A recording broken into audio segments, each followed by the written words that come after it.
Hello everyone, this is Neha and welcome to my channel teaching exams. Friends, आज की video में हम बात करेंगे सीटेट सितंबर 2016 के हिंदी पेडागोजी के 15 क्वेश्चंस की, जो कि होंगे प्राइमरी लेवल के। तो चलिए स्टार्ट करते हैं अपने पहले क्वेश्चन से। हमारा पहला क्वेश्चन है, पूरी पाठ्यचर्या में किसमें भाषा की भूमिका को अनदेखा नहीं किया जा सकता? नंबर 1 मूल्य निर्माण, नंबर 2 ज्ञान निर्माण, नंबर 3 व्याकरण निर्माण, नंबर 4 आकलन निर्माण। तो पूरी पाठ्यचर्या में हम मूल्य निर्माण में भाषा की भूमिका को अनदेखा नहीं कर सकते, इसलिए ऑप्शन नंबर 1 हमारा सही हो जाएगा।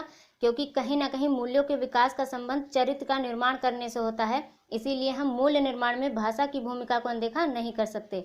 हमारा अगला क्वेश्चन है, प्राथमिक कक्षाओं के भाषा शिक्षक होने के नाते आपकी सर्वाधिक महत्वपूर्ण भूमिका है। नंबर 1 बच्चे के भाषाई क्षमता के विकास के लिए तरह तरह के अवसर जुटाना। नंबर 2 बच्चों को वाद विवाद के लिए तैयार करना। नंबर 3 विद्यार्थियों को सर्वाधिक अंक प्राप्त करने के लिए तैयार करना। नंबर 4 कक्षा में पाठ्य पुस्तक का अच्छी तरह से निर्वाह करना।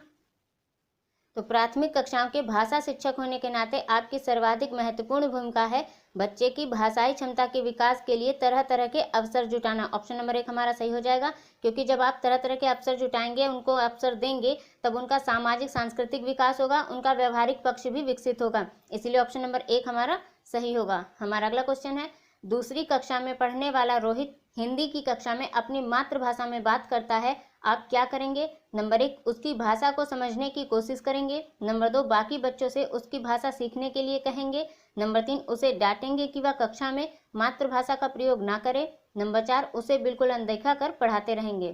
तो दूसरी कक्षा में पढ़ने वाला रोहित हिंदी की कक्षा में अपनी मातृभाषा में बात करता है, तो आप क्या करेंगे? तो ऑप्शन नंबर 1 सही हो जाएगा, उसकी भाषा को समझने की कोशिश करेंगे। हमारा अगला क्वेश्चन है, पढ़ना सीखने के लिए कौन सा उपकौशल अनिवार्य नहीं है? नंबर 1 भावनात्मक संबंध। नंबर 2 वर्णमाला याद करने का कौशल। नंबर 3 अनुमान लगाने का कौशल। नंबर 4 भाषा की संरचना की समझ।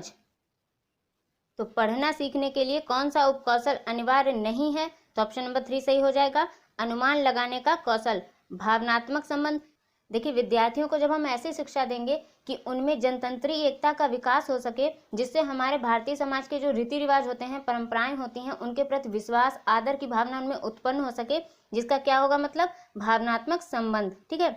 वर्णमाला याद करने का कौशल, देखिए व्याकरण की समझ बच्चों में लाने के लिए वर्णमाला याद करने का कौशल विकसित करना पड़ता है। भाषा की संरचना की समझ से मतलब होता है कि वाक्य निर्माण, अपनी बात को कहने की क्षमता, यानी कि अभिव्यक्त करने की क्षमता उनमें उत्पन्न हो सके, तो भाषा की संरचना की समझ भी होना चाहिए। लेकिन अनुमान लगाने का कौशल जो है वो गलत होगा, इसलिए ऑप्शन नंबर 3 हमारा सही होता है। हमारा अगला क्वेश्चन है, द्विभाषिक बच्चे डैश विकास सामाजिक सहिष्णुता और डैश चिंतन में अपेक्षाकृत बेहतर होते हैं। नंबर 1 संज्ञानात्मक सीमित, नंबर 2 संज्ञानात्मक विस्तृत, नंबर 3 संक्रियात्मक सीमित, या फिर नंबर 4 संक्रियात्मक केंद्रित। तो द्विभाषिक बच्चे संज्ञानात्मक विकास, सामाजिक सहिष्णुता और विस्तृत चिंतन में अपेक्षाकृत बेहतर होते हैं। ऑप्शन नंबर 2 हमारा सही होगा। हमारा अगला क्वेश्चन है, निम्नलिखित में से किसके अभाव में हम पढ़ नहीं सकते? नंबर 1 लिपि से परिचय, नंबर 2 बारह खड़ी से परिचय, नंबर 3 वर्णमाला की क्रमबद्धता का ज्ञान, नंबर 4 संयुक्ताक्षरों की पहचान। तो किसके अभाव में हम पढ़ नहीं सकते? तो ऑप्शन नंबर 1 सही हो जाएगा, लिपि से परिचय। लिपि के परिचय के बिना हम पढ़ नहीं सकते। ऑप्शन नंबर 1 हमारा सही होता है। हमारा अगला क्वेश्चन है, भाषा और विचार के संबंधों की चर्चा में अग्रणी है। नंबर 1 प्याजे, number 2 Skinner, number 3 Chomsky, number 4 Vygotsky. तो भाषा और विचार के संबंधों की चर्चा में अग्रणी है चॉम्स्की। ऑप्शन नंबर 3 हमारा सही हो जाएगा। बात अगर पियाजे की करें, तो पियाजे ने विचार को भाषा से पहले बताया है और विचार को महत्वपूर्ण बताया है। ठीक है। बात अगर वाइगोत्स्की की करें, तो वाइगोत्स्की ने भाषा को विचार से पहले बताया है। और बात अगर स्किनर की करें, तो स्किनर ने भाषा का सीखना अभ्यास और अनुकरण पर आधारित बताया है। और बात भाषा और विचार के संबंधों की चर्चा की हो रही है, तो ऑप्शन नंबर 3 सही हो जाएगा, चॉम्स्की। हमारा अगला क्वेश्चन है, सिद्धार्थ की मां ने अपने परिवार के सदस्यों से अनुरोध किया है कि वे घर में एक ही भाषा का प्रयोग करें, जिससे कि सिद्धार्थ का भाषाई विकास ठीक से हो सके। उनके बारे में आप क्या कहेंगे? नंबर 1 वह सिद्धार्थ को समृद्ध भाषिक परिवेश से वंचित कर रही है। नंबर 2 वह सिद्धार्थ के भाषिक परिवेश में किसी प्रकार का अवरोध नहीं चाहती। नंबर 3 वह सिद्धार्थ के भाषाई विकास के लिए विशेष प्रयत्न कर रही है। नंबर 4 वह भाषा अर्जन के सिद्धांतों की गहरी समझ रखती है। तो सिद्धार्थ की मां ने अपने परिवार के सदस्यों से अनुरोध किया है कि वे घर में एक ही भाषा का प्रयोग करें, जिससे कि सिद्धार्थ का भाषाई विकास ठीक से हो सके। कैसे?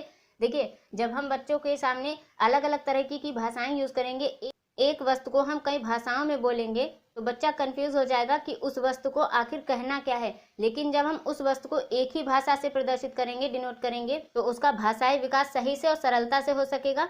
इसीलिए ऑप्शन नंबर 2 सही हो जाएगा। वह सिद्धार्थ के भाषिक परिवेश में किसी प्रकार का अवरोध नहीं चाहती। हमारा अगला क्वेश्चन है, प्राथमिक स्तर पर भाषा शिक्षण के संदर्भ में सर्वाधिक महत्वपूर्ण है कि बच्चे नंबर 1 लिखी या छपी सामग्री का अर्थ समझ सकें, नंबर 2 लिखी या छपी सामग्री को बोल बोल कर पढ़ सकें, नंबर 3 अक्षरों को जोड़ जोड़ कर पढ़ सकें, नंबर 4 शब्दों को जोड़ जोड़ कर वाक्य पढ़ सकें। तो प्राथमिक स्तर पर भाषा शिक्षण के संदर्भ में सर्वाधिक महत्वपूर्ण है कि बच्चे लिखी या छपी सामग्री का अर्थ समझ सकें। ऑप्शन नंबर 1 हमारा सही होगा। हमारा अगला क्वेश्चन है, प्राथमिक स्तर पर लेखन क्षमता के संदर्भ में सर्वाधिक महत्वपूर्ण है नंबर 1 वर्तनी, नंबर 2 मौलिक विचार, नंबर 3 श्रुतलेख, नंबर 4 सुलेख। तो बात हो रही है लेखन क्षमता के संदर्भ में, तो ऑप्शन नंबर 3 सही हो जाएगा, श्रुतलेख। हमारा अगला क्वेश्चन है, निम्नलिखित में से कौन सी गतिविधि श्रवण एवं वाचन कौशलों के विकास के लिए सर्वाधिक उपयुक्त होगी? नंबर 1 रेडियो समाचार सुनाना, नंबर 2 कहानी सुनाकर उस पर बच्चों की प्रतिक्रिया जानना, नंबर 3 हाव भाव के साथ कविता बुलवाना, नंबर 4 प्रश्नोत्तर सत्र आयोजित करना।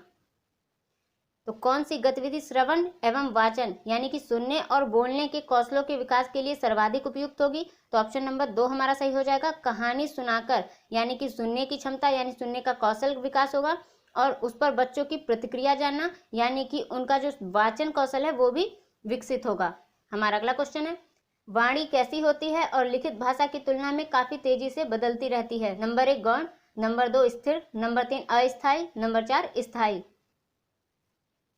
तो वाणी जो होती है वो अस्थायी होती है और लिखित भाषा की तुलना में काफी तेजी से बदलती रहती है। ऑप्शन नंबर 3 हमारा सही होगा। हमारा अगला क्वेश्चन है, बहुभाषी कक्षा से तात्पर्य है नंबर 1 जिस कक्षा में कम से कम 2 भाषाओं में पाठ्य पुस्तक उपलब्ध हो, नंबर 2 जिस कक्षा में प्रत्येक बच्चे के घर की बोली को सम्मान दिया जाता हो, नंबर 3 जहां बहुत सी भाषाओं का अध्ययन किया जाता है, नंबर 4 जिस कक्षा के शिक्षक या शिक्षिका 2 या 2 से अधिक भाषाएं पढ़ लिख सकते हों।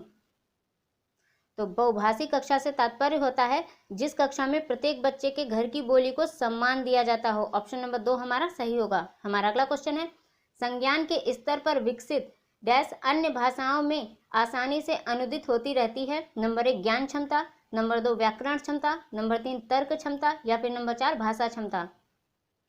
तो संज्ञान के स्तर पर विकसित भाषा क्षमता अन्य भाषाओं में आसानी से अनुदित होती रहती है। ऑप्शन नंबर 4 हमारा सही होगा। हमारा अगला क्वेश्चन है, भाषा शिक्षण को किसके संदर्भ में रखकर देखने की आवश्यकता है? नंबर 1 आर्थिक, नंबर 2 सांस्कृतिक, नंबर 3 नैतिक या फिर नंबर 4 बहुभाषी। तो भाषा शिक्षण को बहुभाषी संदर्भ में रखकर देखने की आवश्यकता है। ऑप्शन नंबर 4 हमारा सही होता है। तो ये थे 15 क्वेश्चंस हिंदी पेडागोजी के। मिलते हैं अपनी नेक्स्ट वीडियो में। Till then bye, take care and thank you for watching.